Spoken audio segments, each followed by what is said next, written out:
علیکم ورحمۃ اللہ وبرکاتہ۔ جی محترم بھائی نے پوچھا ہے کہ حضرت یوشع بن نون جو ہے علیہ الصلوۃ والسلام، ان کے کہنے پر سورج روک دیا گیا، کہتے ہیں کیا اس روایت کی کوئی حقیقت ہے،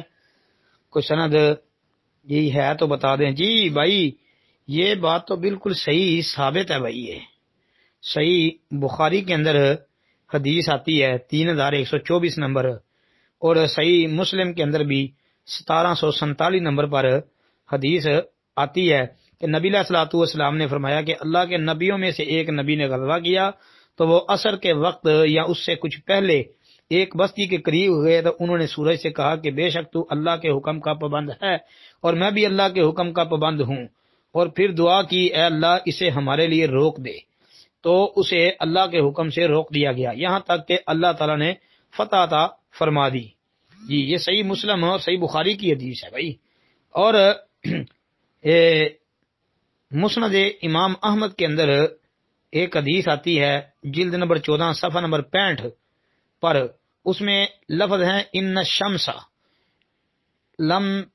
تخبس لبشر الا لیوشع لیالی سارا الی بیت المقدس، کہ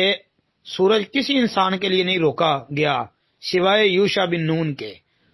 اس وقت کے جب وہ بیت المقدس کی طرف چلے۔ یہ تو بھائی بالکل صحیح حدیث ہے،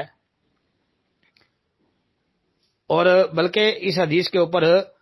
تبصرہ کرتے ہوئے شیخ البانی رحمۃ اللہ علیہ جو ہیں انہوں نے سلسلہ سیاح کے اندر یہ تبصرہ کیا ہے